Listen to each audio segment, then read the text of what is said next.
All right. We are talking today to Josh and Chris, real agents in Maine. And Josh, what are we talking about today? We're going to talk about open houses on the heels of you guys having, it was last weekend, right? Yeah. Saturday, Sunday, and Monday, you guys did an open house. I was like, hey, we should just talk about what are you learning? What are you seeing? And what did you like? And what do you want to do next time? Right. Because I think what we're witnessing now, as we always talk about the differences in the shifts, and if I look at my email on a Friday, there are so many open houses this weekend. So clearly the market is telling us something with that. What do you think that is? Yeah, I mean, when I've only had my license for like almost 3 years now, 3.5 almost, and there were no open houses when things started out. And it was like right during, I mean, I know it was during COVID. So like people were, still trying to figure out, do we see each other, or high fives, handshakes, fist bumps, what can you can't do. Yeah. But I think right now there are so many buyers and wanting to get in these properties. And I know for me, at least, one of the reasons I want to do an open house is to allow as many people to come see the property as can, whether they're represented or not represented, to be able to get eyes on the property. And yeah, I mean, the last open house I did was like a month ago. Yeah. And it was 2 hours long on a Saturday, and we went 3.5 hours because people just kept coming. Oh, and you extended. See, I just like, boom. If we got 2 hours. I started to take the sign down, and another car pulled in, and I'm like, oh shoot, what do I do? Tell them they can't come. Like, do you do that, Chris? If someone pulls up, like, hey, I'd like to see this house, do you go, no, we're done, I'm closing up? No, you let them in, you let them come see the house. So I would absolutely get them in there. So that's 100%. Yeah.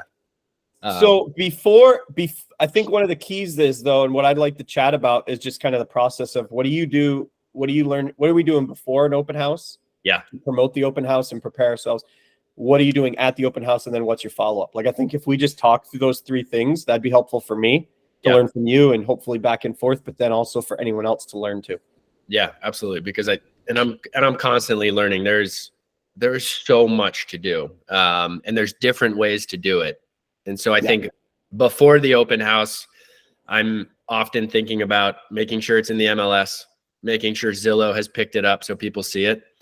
Depending on the property and the timing, I might put an ad in the newspaper. That's another funny difference. Like 2 years ago, that used to be stacked. Now you're lucky if you get anything in there. But for the right property, there are still going to be people who go to that. I'm also making sure my stories on Instagram are ready to promote the open house. Oftentimes there's a listing video that I can share with that. So this all kind of falls under my pre-marketing. That's my social and my digital. I think creating a Facebook event is awesome. I don't always do that, but I do think it's a great way to just continue to get eyes in front of people. Posting on LinkedIn, Instagram, TikTok, and Facebook. And then never discounting, just picking up the phone and calling all your agents in your area to say, hey, I've got this coming up. Feel free to send your buyers, right? Agents, we're all busy. I think that's a huge benefit right now, as we're often, running around all weekend for our clients, looking at a ton of houses. It's a relief if we can be like, hey, I know Josh, he's got a great open house. I'm going to give him a call. Why don't you stop by? I have to be somewhere else right now. And so just agent to agent networking before the open house. Yeah, that's huge. I didn't even, when I did mine, we didn't do anything like that, reaching out to agents. But I know as an agent showing buyers, I've had a couple buyers who've gone to open houses multiple weekends in a row. And I'll just tell you, like, I'm willing to go with them if they want me to, but these guys are like, no, we got it. And it's like really nice to just send them. And I do exactly what you said. I'll reach out to the agent. Hey, so-and-so is going to be there. They're pre-approved. They're really excited to see this house. And then I'll follow up with the agent afterwards. A couple things I've never done, but a good friend of mine did it. She had an open house this past weekend, and she posted a picture on Facebook of a line of cars just down the road. And it was in a rural setting. She did a mailer to every house in that town. Wow. Just saying, this is coming on the market. Kind of pick your neighbor. But I think it was, I mean, it was a smaller town up in the Lewis and Auburn area, but I don't know what kind of bang for her buck she had. I do know she told me that she actually had someone call her and said, hey, I'm not interested in the open house, but I'm looking for land. And so it turned into possibly a buyer lead for her. So that could be I mean, there's so many ways to do, and you really have to figure out what your thing is. But There's a could be great for the right setting. Yeah, there's a great team, Adrian and Sam at like the Old Orchard Beach area, and I know they'll walk the neighborhood before the open house, and they'll hand out flyers inviting in that same sense, like, hey, come on by, like, be a nosy neighbor. Like, this is a public event. The seller has granted me permission to invite you and the whole public. And to that point, you just never know whose attention you might get on that weekend or on that night. And so, like, there's a great little Instagram video of a broker I follow. He's like, here's the dirty little secret. Open houses are just so realtors can get new clients. And it's like, well, it's a product of our efforts. Like, we're marketing this property to as many people as we can. And a byproduct of that is giving ourselves attention. Now, not everyone puts in that work, but it happens to be a great reward of effort. I don't think it's a dirty little secret. Well, and it's also, I wouldn't do an open house just to get clients. I don't necessarily think it's probably the best way to get clients. I know our open house, 3/4, 80% of the people were represented. So if you have 10, and I don't remember how many we had, but if you have 10, you have 2 that are unrepresented. And those 2, I know one of them was a nosy neighbor because they just wanted to see the property. They're like, I've always wanted to see inside this house. And so I saw the sign and figured I'd come. And another one, I'm pretty sure the girl was like 17 with her 14-year-old sister and had seen the thing on Facebook. I don't think she could get lending. Like, I think she was interested in the house. And so it's like, so in that case, it didn't really work out, you know, like, I didn't get the bang for the buck, wasn't there. There's better ways to get them. But like you said, if there is some of those, one thing I wanted to say that I did it kind of unintentionally. I think it was a little intentional, but I didn't realize how impactful it was, is I put a reel together to promote the open house and put that out, but I didn't really show much. It was much more like a teaser. It was like 40 seconds. And when I had the guys edit it, I was outside talking a little bit, and then I had them go through, but I sped everything up. So you really couldn't see everything. So you didn't really know the whole story. And I know we had a couple people come and I asked, how'd you hear about it? And they said, oh, I saw the ad on Facebook and I wanted to see what the house looked like.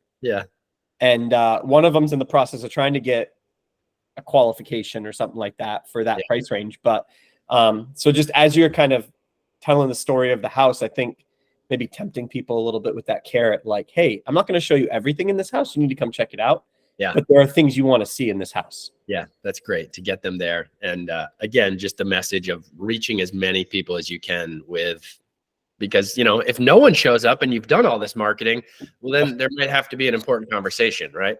There might be something that's not totally in line. But then when we get to the actual open house, you know, I've printed materials, MLS, disclosures, income and expenses. If it's a multi, I have my sign-in sheet, and that's something I want to talk about because there are a bunch of different ways now to have the sign-in. But, you know, to that regard, let's not discount the fact that we are experts in our market. We're experts in housing, relocation, oftentimes financing. So we're also just saying, hey, I'm a professional in this setting for 2 hours. You show up, ask me anything you want, right? And that's another great opportunity for people to like feel like a pretty low stressed situation to interview a realtor or ask questions about the market. And I think that's another great opportunity for us in these open houses. Now you did 3 days this week or this time. Do you usually do multiple opportunities? And you kind of like, what was your thinking behind that? I kind of think I know where you went with it, but I don't want to assume. Well, in this case, it was a 2-family that was fully, you know, tenants in place. And typically I would put a house up on like, you know, a Tuesday or Wednesday, show it for 3 days and do a weekend open house, assuming we get there. In this case, I didn't want to have to text 2 families every time a showing request came in. So we thought, in a way to be more accommodating to them in their life, we said, we're going to pick 3 days. We're going to do 2-hour blocks. And if they can leave, great. If they can't, that's okay. And then that allowed people, whether they're gone on the weekend, they could come Monday, you know, whatever their schedules were. We ended up getting a great turnout on all 3. But in that particular situation, it was due to the fact that we wanted to be less invasive. So would you find, like, when you do a single family, for instance, do you usually do multiple open houses, multiple time slots, or just one? Usually just one. Would you change that now that you did one over the weekend with multiple time slots? One thing Like, did you see a benefit of like the audience on like a Saturday afternoon versus a Monday? Like, that's kind of, I guess, the essence of my question is there a difference of people coming? No. So same types of people. Same types. I think what I learned and what I loved was someone who came Saturday ended up coming back Sunday, then their broker came Monday, you know, and Oh, wow. ultimately they didn't end up offering. But that again gave people opportunity all along the way to really think, to engage, and check back in if they wanted to. It was like right around COVID, we got really into twilight open houses, like the Tuesday night 4 to 6. And I used to love that. And the whole messaging around that was like, save your weekends, like come to us on Tuesday and then everyone can enjoy the weekend. And I don't know if the market fully allows for that, but I think there is something to like a Sunday open house, a Tuesday with a Wednesday offer deadline. Yeah. That's really cool.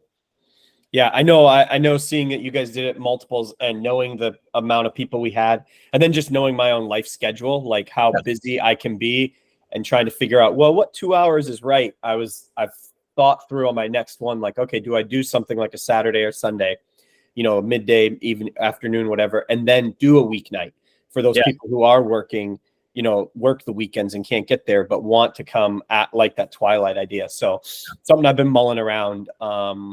I'm assuming you have like, so you said you have your disclosures, you have all your stuff printed out.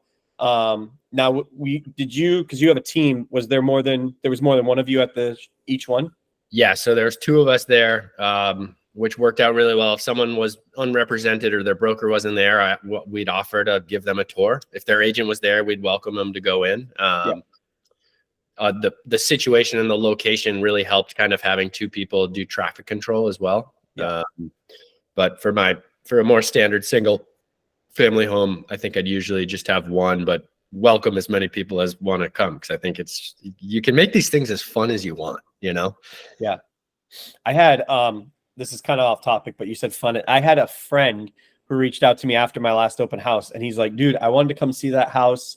I saw your teaser video. He's like, I actually had childcare set up and me and my wife were going to get dressed up in like suits and with our friends, and the 4 of us were going to come and tour the house and then go out to a meal. Like it was like their pre-date enjoyment, because they were just like, it would be cool to see that house, you know? People love houses, you know? It's like it's and he's a contractor, he does interior, so he was like, I want to see it, I want to experience it. So he didn't come, but it would have been super cool. So I love to print off signs. You know, I've got a bunch of plastic kind of stands. I just put one over the toilet. Please don't use the toilet. But just like a QR code to my YouTube video for a second showing. Please join me on YouTube. I love when sellers put up little signs and like sticky notes with writing like, ooh, we're going to fix this window, or we've always loved sitting here in the morning for breakfast. And I think the more of those just comforting elements you can have, they become great talking pieces. So I think inherently people walk into an open house and they might feel a little guarded. And so if there's just more for them to respond to, it creates a better environment, increases your chances of more offers. I also think a lot of people don't go, like open houses is not a normal part of someone's life. So a lot of people, like I had people stand and they're just like standing at the door. And they're like, I don't know what to do. You know, because they had never you're not used to walking through random people's houses. And being invited into random people's houses. And then it's like, do I take my shoes off? Do I leave my shoes on? You know, I need to use the bathroom. Can I use this bathroom? You know, and those types of things. So any direction and like with notes and things like that can be super helpful. So I still use just a sign-in sheet. Like for this one, people are coming to me. My first question is usually, what amazing broker can I follow up with on your behalf? They tell me, I write that broker's name down. I did have a really good conversation with a mentor out in Utah, and he's like, oh, you didn't get the buyer's information? And I think there's a bit of I'll say it's like a misconception. Like I can't get their represented. And it's like, well, we're not poaching them. We can still follow up with them in 3 months and say, hey, just curious, have you found that property? You know, have you found it? Like there's still reason to help out people. And I think we all do our best keeping all of our clients within our world, but not everyone stays in. So that's something I'm thinking about for the next one. Yeah. And his solution was have everything digital and just be like, hey, what's your cell phone number? And an event to not have paper everywhere. I'm just going to text you our digital flyer. And then you just either have a link, you have a website, it could be a QR code. Like there are so many different ways. And did you play around with we have a CRM for those watching. Did you play around with that? Yeah. So I played around with it and I didn't know I played around with it. So it actually like caught me off guard. I think I actually called you when that happened because I'm like, what is going on? Yeah. So I had a lender come to mine to be there just to give his resources and stuff like that. And we used he had like a sign in. And so we asked for, name, email address, phone number, and then if they're represented, yes. And if so, who, by who. Yep. So similar to what you said. But the CRM actually took their cell phone and sent them a text and thanked them for coming to the open house and asked if they had any questions and if they needed anything else. And then I was able to go into the CRM and look at the dialogue. So like a couple of them were like, no, we're all set. Thank you. And the CRM said, okay, great. Thank you. It was the AI within it. But that was kind of cool. And I think I was just like when you just said, a digital thing, it's like, there is so much more we could do with that. I think. Yeah. Like when they enter that information in on an iPad or whatever, boom, they're automatically getting like the property disclosure emailed to them. Maybe even ask for the email of their agent if they know it, because then they could get plugged right in, or the cell phone number of their agent. Yep. Because we're not trying to poach anyone whatsoever, but at the same time, we understand, like, I understand every client is not right for me. Like there's some clients that the wiring's not going to work with me. Yeah. And they're going to be better served somewhere else. And I don't want to be arrogant enough to think that every client works with me. And so I think that's got to be our heartbeat behind it. So, yeah. And then just lastly, whenever they're leaving, if I have the moment, I love to just be a little blunt and be like, what's it going to take for you to make an offer today? And just every piece of feedback we can get, write it down, provide to the seller. It's always hard when something like, let's just say you're not getting offers or it's not selling and you don't have feedback for your seller. They just think you're not doing anything. Yeah. And so we have to document what's going on so we can give that back. Like for this last one, I had a breakdown of owner occupants versus investors for each one. What was hot and what was not. And I think they just really appreciate that because you never know when you need that information to make a change potentially. No, it's huge. And then it's not coming from you, right? But it's coming from the consumer, which is so much more valuable. Because if you have 10 people go through and 5 of them are like, yeah, man, this is great, but the numbers just don't work. Yeah. Then okay, numbers don't work. Like we shot a little high. We need to lower the numbers. Or man, this is great. The numbers are killer. Like I just got to get my financing. I'm gonna have an offer in. Exactly. So, what about follow up? Like we'll wrap this up here, but like, do you do anything? Like, what does that look like afterwards? What are you doing? That your open house was Monday. Like, what did you do this week in follow up or anything? Yeah. So everyone who had an agent, I followed up with, ideally with a call. If I didn't get through, then an email. With the agent? Yeah. Anyone who wasn't represented, we followed up with. Oftentimes we got an email discussions with at least 5 people. We sent over analysis on the property. A few of those will then continue to show other property too. Nice. And then those people will go into the CRM tagged as met at the open house. Yep. And then follow up with the seller as well. And then just continue to every marketing you did for that open house. In this case, we have another open house tomorrow. Continue to do all that marketing and keep it fresh, keep it top of page. Yeah. Nice. Yeah. I did this was something I think actually, I don't know where I got the idea. You may have said something about it, but right before I left, it was like 4:00 now. The open house was done, noon to 2. Yeah. 2:30 at 3:30, I wrap up and I'm like, oh man, I got to do this. So I actually recorded like a quick video in the house of me and sent that embedded in an email to everyone who came to the thing. It was just a 40-second thanking them for coming. That's awesome. I literally just said, hey, just got done the open house. Super thankful that you spent your time on Saturday with me because I know time is so valuable. Yeah. If you have an agent, I'd love you to send this email to them because it has the property disclosures and all the information in it. If you don't, and you have any questions, concerns, or whatever, reach out to me. And that started dialogue with a couple people. We actually, one of the agents that showed the house during the open house. We're under contract and we close on Tuesday. Video blow up for the win. That is such a awesome. step. I want to dive in more of that later. But we covered the pre, the during, and the after. I really like doing this, Josh. We should do more of these. All right, let's do it again. We'll schedule another one. All right. Hey, have a good Friday. You too, brother. Take care. All right. See you.